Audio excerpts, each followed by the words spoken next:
बिस्मिल्लाहिर्रहमानिर्रहीम। अस्सलामु अलैकुम वरहमतुल्लाहि वबरकातुहू। आज हम आपको अमल एक देंगे और उसके इस्तेमाल के चार मुख्तलिफ़ तरीक़े, चार मुख्तलिफ़ मक़ासिद के लिए बतलाएँगे।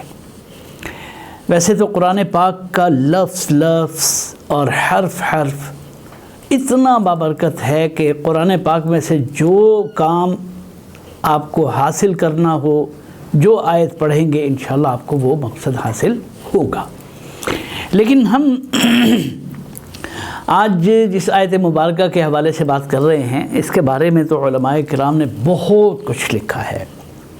सूरह तौबा की आखिरी आयत का आखिरी हिस्सा है और वह हस्बी अल्लाहु ला इलाहा इल्ला हु अलैहि तवक्कलतु व हुवा रब्बुल अर्शिल अज़ीम। ये आखिरी दोनों आयत जो है लक़द जाअकुम रसूलुम मिन अनफुसिकुम से लेकर यहाँ तक, इनको सुबह शाम 7 बार पढ़ लेना चाहिए। उसके अपने फ़वाइद हैं, इंशाअल्लाह किसी और मौके पर बतलाएँगे।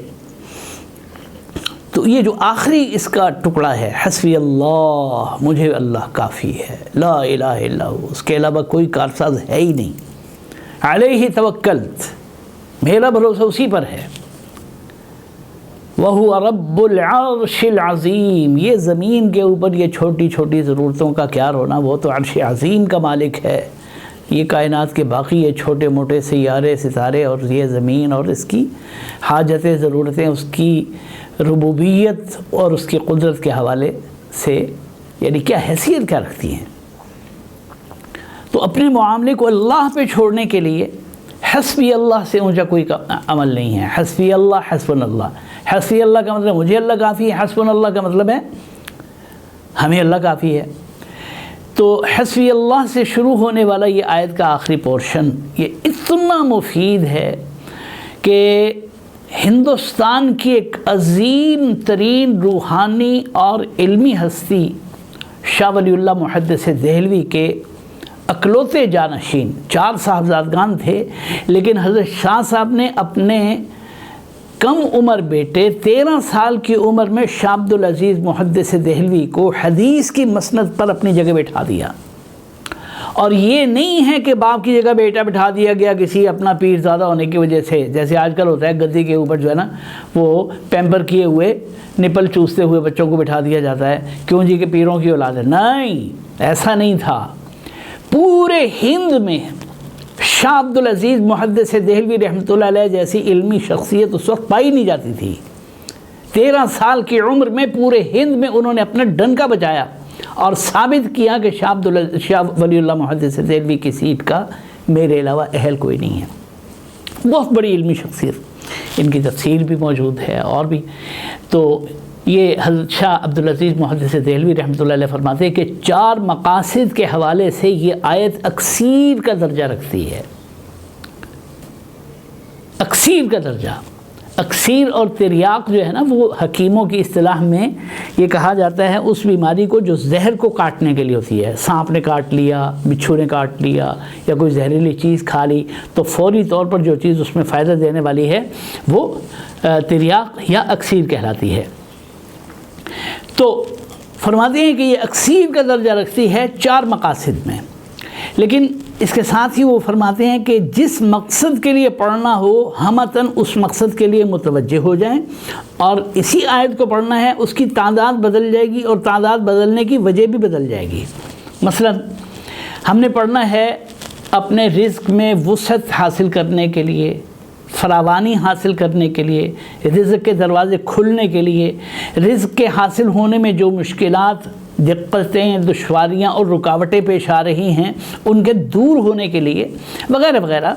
यानी हुसूल रिज़्क़ के हवाले से हमने अगर इसको पढ़ना है तो वो फरमाते हैं कि फिर इसको अल्लाह पाक का जो रिज़्क़ के हवाले से सिफ़ाती नाम है ना, या रज़्ज़ाक़, इसके आदाद के मुताबिक पढ़ें। इसके आदाद के मुताबिक पढ़ने का मतलब क्या हुआ कि इसको हमने 308 बार पढ़ना है।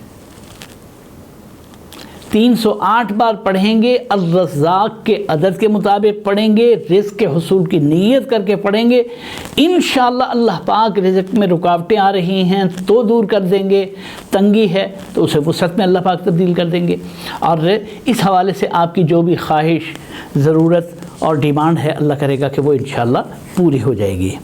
اچھا، دعا کے بارے میں ایک بات یاد رکھیں، اللہ پاک کی شکایتیں نہ لگایا کریں۔ اب کئی لوگ ہوتے ہیں نا، ان کو عمل دیا یا ہم نے ٹی وی پر بتلا دیا، اپنے چینل پہ بتلا دیا، تو لوگ بعد میں شکایتیں لگاتے پھرتے ہیں جی کہ مجھے 20 دن ہو گئے ہیں جی، 50 دن ہو گئے پڑھتے ہوئے، تو اللہ پاک نے ابھی تک کرم نہیں کیا۔ تو بھائی اللہ پاک کی شکایت کس کو لگائی جا سکتی ہے؟ مانگیں، ہمارا کام ہے مانگنا اور مانگتے رہنا، مانگنا اور مانگتے چلے جانا۔ کیا دینا ہے، کب دینا ہے، کتنا دینا ہے، دینا بھی ہے یا نہیں دینا ہے، یہ اس کی مصلحت اللہ پاک بہتر جانتے ہیں۔ بعض دفعہ نہ دینے میں ہمارا فائدہ ہوتا ہے۔ وہ حکیم بھی ہیں، وہ شفیق بھی ہیں، وہ خیر خواہ بھی ہیں، وہ کریم بھی ہیں، وہ قادر بھی ہیں۔ محض ان کی قدرت ہی کو نہیں دیکھنا، ان کی حکمت کو بھی دیکھنا ہے، ان کی شفقت کو بھی دیکھنا ہے کہ بعض دفعہ مال کا آنا ہمارے لیے نقصان دہ ہوتا ہے۔ کیا پتہ کہ ہمارے پاس مال آئے اور ڈاکو آئیں اور وہ مال کے ساتھ ساتھ بندے کو اڑا دیں، تو اللہ پاک ہمیں بچانے کی خاطر مہینے کے لیے، 2 مہینے کے لیے، 2 دن کے لیے، 10 دن کے لیے اگر محروم رکھنا چاہتے ہیں، ہو سکتا ہے اسی میں ہمارا فائدہ ہو۔ ہمیں نہیں اندازہ کہ کس چیز میں ہمارے لیے فائدہ ہے اور کس چیز میں ہمارا نقصان ہے۔ اللہ پاک یہی تو فرما رہے ہیں قرآن پاک میں سورۃ البقرہ میں کہ عسیٰ ان تکرہوا شیئا وہو خیر لکم، ہو سکتا ہے ایک چیز کو تم ناپسند کرتے پھرو، بری لگتی ہے جی، بری ہے، لیکن وہی تمہارے لیے بہتر ہو۔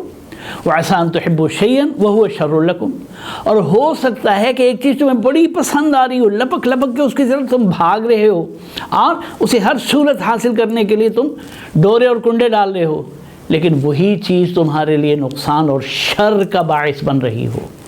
اب تمہیں پتہ نہیں، دیوار کے پیچھے کا تمہیں علم نہیں ہے کہ اس کے پیچھے نقصان چھپا ہوا ہے یا فائدہ چھپا ہوا ہے۔ دوسرا ہے دشمن پر فتح یابی پانے کے لیے، کہ اگر کوئی دشمن آپ کو پریشان کر رہا ہے اور اس پر فتح یابی حاصل کرنے، اسے مغلوب کرنے اور خود غالب آنے کے لیے اگر آپ نے پڑھنا ہے، تو حضرت شاہ عبدالعزیز محدث دہلوی رحمۃ اللہ علیہ فرماتے ہیں کہ اس صورت میں آپ اس کو الناصر، اللہ پاک کا جو صفاتی نام ہے اس کے اعداد کے مطابق آپ اس کو پڑھیں گے، اور الناصر کے اعداد بنتے ہیں 341۔ 341 بار پڑھیں، اللہ کرے گا کہ یہ آپ کا مسئلہ جو ہے نا وہ دشمن سے پریشانی کا یا کسی بھی قسم کے حوالے سے بتائیے آپ کو کوئی اس سے نقصان پہنچ رہا ہے تو یہ انشاءاللہ دور ہو جائے گا۔ تیسرا مسئلہ یہ ہے کہ اگر آپ اپنی عزت اور آبرو کے تحفظ کے لیے، کوئی بندہ کسی اچھے عہدے پر ہے، لوگ اس کو بدنام کرنا چاہ رہے ہیں، نکلوانا چاہ رہے ہیں، یا کسی محلے میں کوئی بندہ مطلب نہیں ڈاکٹر ہے، وکیل ہے، لوگ اسے مطلب وہاں سے یعنی عجیب و غریب تہمت تراشیاں کر کے وہاں سے بھگانا چاہ رہے ہیں وغیرہ وغیرہ، تو اپنی عزت کو بچانے کے لیے اگر وہ پڑھنا چاہ رہا ہے تو الکفیل اللہ پاک کے اسماء الحسنہ میں سے اس کے اعداد کے مطابق وہ 140 بار ڈیلی پڑھے، 140 بار ڈیلی پڑھے، اور انشاءاللہ اللہ کرے گا کہ وہ دشمنوں کے ایسی الزام تراشیوں سے، دشنام ترازیوں سے اور تہمت بازیوں سے اور ان کے شر سے بچ جائے گا۔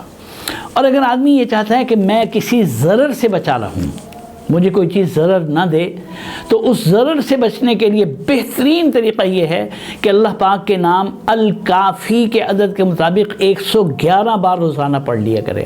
111 بار روزانہ پڑھیں، انشاءاللہ کوئی ضرر دینے والی چیز آپ کو ضرر نہیں پہنچا سکے گی۔ اللہ پاک ہمیں قرآن پاک کے لفظ کی برکات کا فائدہ اٹھانے کی توفیق عطا فرمائے۔